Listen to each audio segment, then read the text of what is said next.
Well, here we are. We're going to explore one of the biggest PC memes of all time. Yes, it's been over a decade and people still say this in my comments section of different videos, sometimes where it doesn't even make any sense.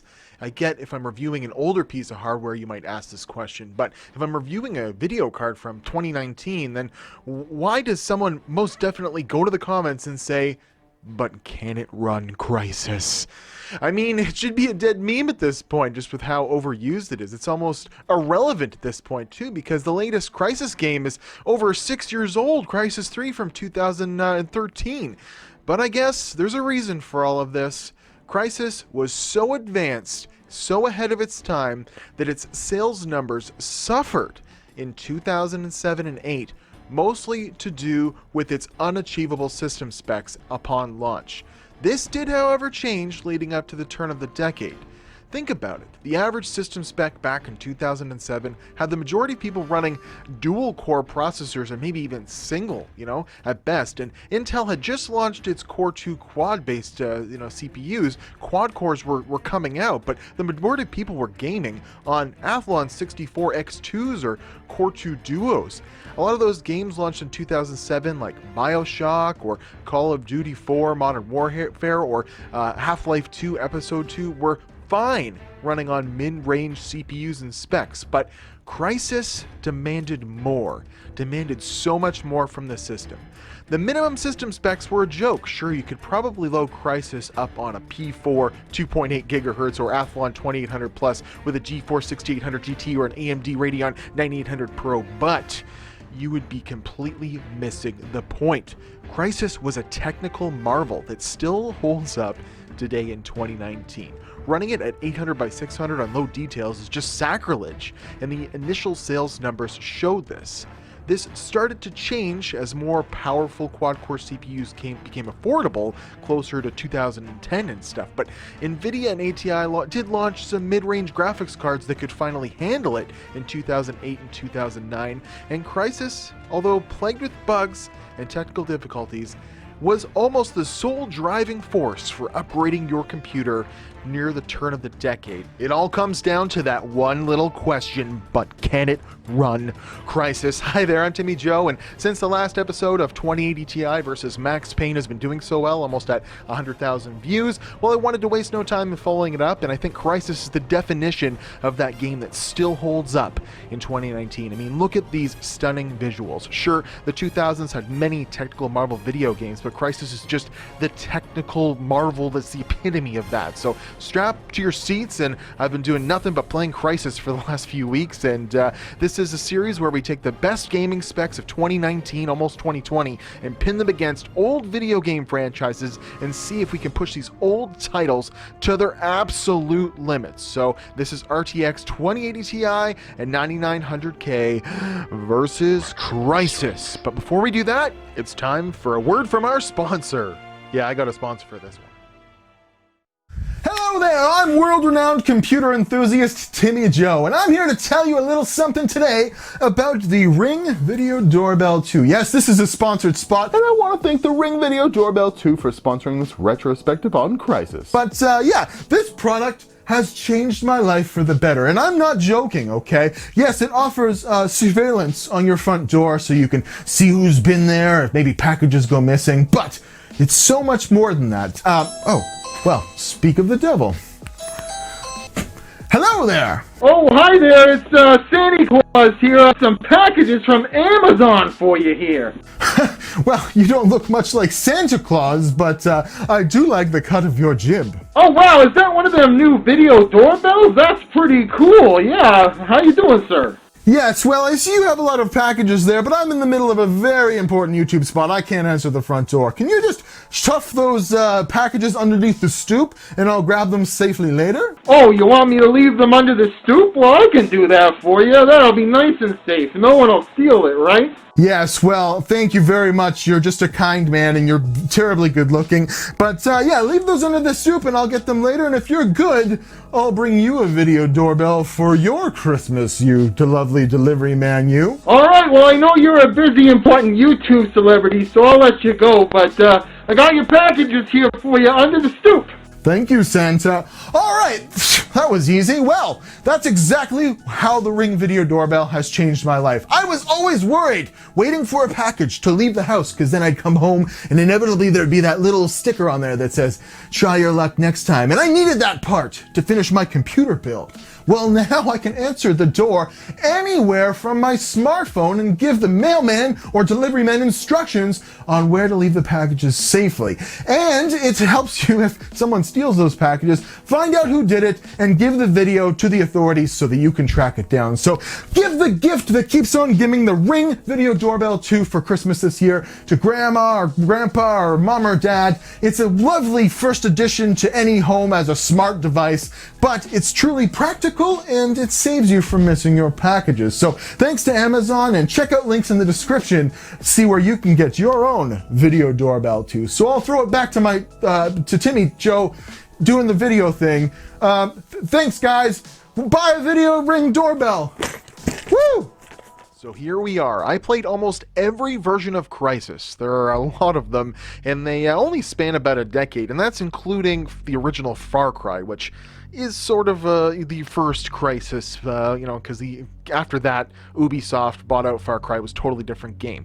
I do have to say that this was absolutely frustrating. As much as the original Crysis game is a technical marvel and game-changing experience, it is plagued with real technical issues, game-killing bugs, limited multi-core support, and most frustratingly, bad level design. And it really, it hasn't even been updated to fix a lot of the initial day one problems. Yes, Crysis is a chore to play through. Now, don't get me wrong, it's really fun and it was great to go back with, but the series isn't about reviewing the game itself, more revisiting the technical achievements of using the best hardware available today to play these old games. But I will say there are many instances where I nearly threw my keyboard through my monitor. I tried my best not to cheat, but near the end it was impossible to finish the game without using some developer tweaks.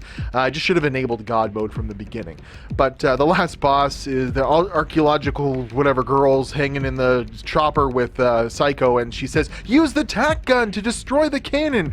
And then I was like, what's a tack gun? And I looked everywhere for it, and then I googled it, and apparently I was supposed to get it right when I first got on the aircraft carrier near the end of the game, and if you don't pick it up then, you can't beat the last boss, and you'd have to load from an earlier save point. But luckily I used the dev console and I spawned one, and I damn well finished the game finally. As far as a story is concerned, Crysis isn't the most amazing game, but I certainly stuck around for the visuals. So Crytek was founded by German-Turkish brothers Kvet, Avni, and Farouk Yearly in September 1999 in Coburg, Germany. After working on a game engine, their first major win was a tech demo called X-Isle, Dinosaur Island. This demo demonstrated the vast abilities of their new game engine. You could see bits of Far Cry and Crysis even as far back as this demo, which featured a large tropical island, many bodies of water, trees, and landscapes that stretched as far as the eye could see. This was unlike many other games out at the time, as games struggled to have vast draw distances and were plagued with low texture counts. This new engine actually looked next generation, which was awesome. But the tech demo didn't really work out too well for them. There were a few projects here and there until Ubisoft approached them to use the Cryengine in their first game, Far Cry. The original Far Cry was in itself a game-changing first-person shooter. There are many similarities shared between Crysis and Far Cry, many technical achievements reached, beginning with Far Cry. It plays so similarly to Crysis, I found myself trying to activate non-existent suit powers while battling people on the island. It even scales really well in 2019, all the way up to 4K if you want, and looks absolutely great as it runs at hundreds of FPS per second, maxed out, but it really showcases how far ahead the Cryengine was. The first Cryengine game really paved the way for some real-world physics and world manipulation, but it wasn't until Crysis launched in 2007 to where we really got to see how great the Cryengine could be. The idea was that the whole island in Crysis could be traversed, that anything and everything could be destroyed. It was truly next level. You can blow up a building, or a chicken, or a vehicle, or punch down a tree. It really transforms the way you play and think, as you could be ducking for cover inside a building that a tank could then blow to smithereens. It was an interesting experience for 2007. So how does this game run on a 9900K with 16 gigs of DDR4 3600 MHz memory on an NVMe drive with an RTX 2080 Ti? Well, I have to say I was not as impressed with the scaling as I was hoping to be. Far Cry was easily running at 500 FPS or more at really high settings, but 3 years later, Crysis was a different story. Loading up Crysis at 1440p proves to be a challenge for even my monster rig. This is mostly due to multi-threaded limitations of Crysis. It's basically limited to 2 threads of usage, and the second core is barely reaching 60%, and you may see like 4 threads being used while running the game, but the other 2 are more likely some of your Windows applications or something like that. So I was really surprised to see that it was having trouble running at more than like 100 to 200 FPS even all these years later. And you see dips below 60 frames per second in firefights with big explosions, and a lot of frame time issues just kind of plagued with this game, even running on this current hardware. It was weird. You'd think the IPC improvements from a Core 2 Duo to a 9900K would be enough to blow the FPS out of the water. However, here we are 10 years later, and this game still brings a PC to its knees. I even tried turning off hyper-threading, hoping that that might boost things a bit. There was something going on there, but it seemed to do nothing. System memory usage seems to max out at 5 gigabytes, really showing that this game required at least 8 gigabytes of memory to run at high resolutions, even back in the day, and that would have maxed out a DDR2 system, from back then. As far as GPU performance, it certainly wasn't the bottleneck, but due to Crysis having no idea how to use the 2080 Ti to its full potential, we could easily see 100% usage times on the GPU, even running at almost 2 gigahertz. This game doesn't seem to use more than 2 gigabytes of VRAM as well, so that's, a little bit of a limitation. Even with the technical limitations of Crysis and it hindering the 9900K and 2080 Ti, I was still stunned at the environment. When you first see the lagoon as the sunlight pours over the mountains for the first time in the game, this could easily pass for a game from even this year. Crysis still holds up environmentally. However, once you get looking at the character models and finer details, Crysis can start to show its age. I found the AI of enemies to be pretty primitive as well, and the gameplay is definitely a little tired, but if you've never loaded up Crysis on a modern system with decent specs, I certainly suggest you do it. It's totally worth a playthrough, or at least a little bit, to check out the experience and the technical marvel that was Crysis, because if you were playing it back in the day, you weren't probably playing it on the best of specs. So it didn't take long for Crysis to spawn sequels, starting with Crysis's Warhead, which was essentially a DLC that had the bugs worked out that followed Psycho's story from the original, and I loaded it up. I didn't really see that much was different. Apparently it's a bit funner of a game over Crysis 1, but it wasn't really much different. Still the same engine, still the same everything. The true successor, Crysis 2, was launched 4 years later in March of 2011. Crytek had the Cryengine 3 running on all cylinders by then. Crysis had built a reputation for now being miles ahead of games technically, and Crysis 2 finally brought the Cryengine away from the island setting into more of an urban, recognizable setting. There is much debate on Crysis 2's more linear approach of the Big Apple, but for 2011, seeing New York crumble as you walk around the urban landscape and shoot up cars and stuff like that, you cannot deny that Crytek was on their peak game, technically speaking. It also utilizes newer hardware much better. We see utilization on the CPU spreading itself across all cores more evenly, which translates to about the same or better FPS with the 9900K and 2080 Ti than I could get in Crysis 1. The game runs much better at 1440p maxed out, and that's a much better frame time than Crysis 1. The game just runs much more fluidly at maxed out resolutions from today's time. We also see real-world physics take a huge step up, as you can destroy just about anything. Overall, Crysis 2 feels like a game that could have come out of 2019, from a smaller studio, maybe a AA instead of a AAA game. I'd argue the visuals rival that of many online and multiplayer FPSs that are out right now, like PUBG and stuff like that. Now we move on to the most recent game, of course, Crysis 3. Crysis 3 was only released 2 years after Crysis 2, and it remains the perfected version of Cryengine 3. This means there isn't a huge leap forward in the visuals, as Crysis 2 and Crysis 3 really have the same engine, but things were perfected by then. Character models were certainly upgraded, and the game transitioned from pre-rendered poor quality cutscene videos that plagued the other two games into live action cutscenes that looked really good for the most part. This gave Crytek the ability to really show off how things were going to be with their video games. Talking with Psycho as you first check out the ruins of New York, it's a breathtaking experience and rivals the visuals of even AAA titles from today. You can tell this was the end of the line, however, as the game's core mechanics and gameplay had varied quite substantially from Crytek's initial open world vision. Although still technically impressive and the game is pretty stunning, the game world had caught up by 2013, and Crysis 3 didn't exactly, change the status quo compared to other video games launched in this time.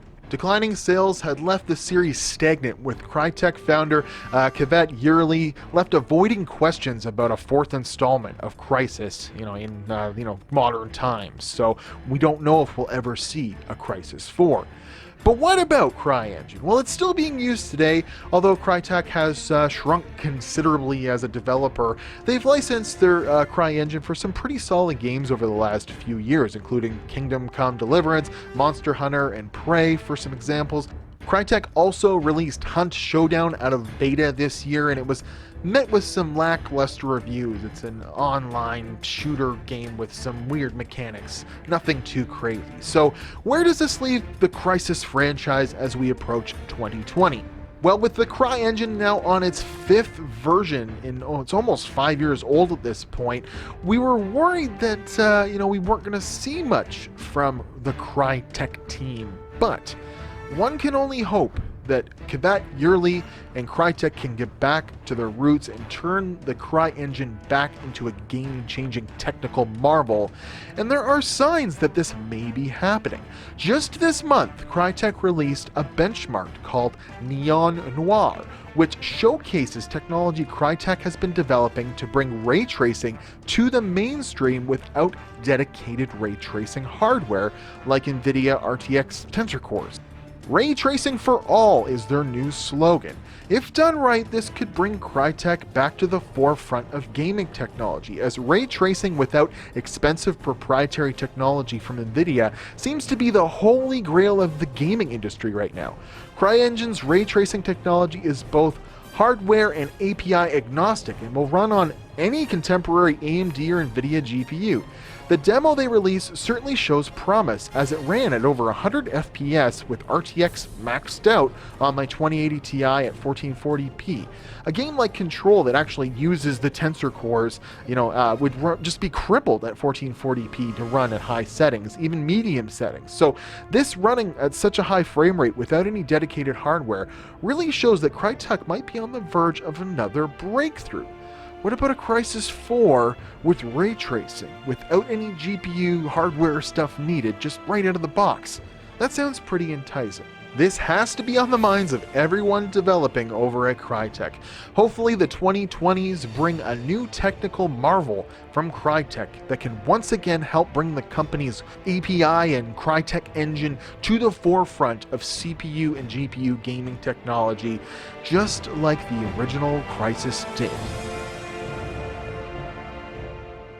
Oh, hi there, guys, and thanks for watching. I'm Timmy Joe, and that was a retrospective on one of the greatest technical achievements of all video game history, Crysis. Can it play Crysis? Will it run Crysis? Well, we found out that a 9900K and 2080 Ti still have trouble playing the original Crysis here in 2019 at, well, 4K and a little bit of 1440p. It's interesting to see that the subsequent games actually run better on the newer hardware. But it was amazing to go back and check it all out. I had a lot of fun. There were some of those games that I hadn't really played much through, and I plan on playing all the way through maybe Crysis 2, because that one I hadn't done. So pretty cool stuff. And in doing the research, we see that Crytek is still trying to push the boundaries with that ray tracing benchmark. That is some pretty cool stuff to see, and hardware agnostic, like not needing specific hardware encoders, tensor cores for ray tracing. That would be an amazing feat worthy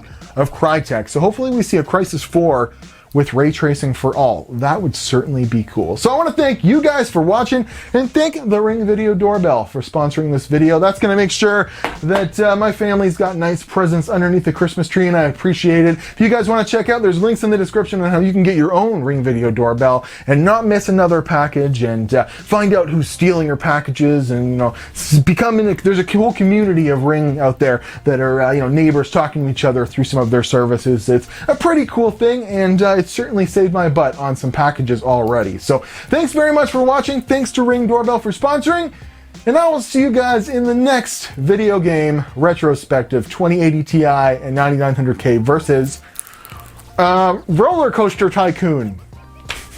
I don't know. We'll see you guys in another video. Thanks for watching.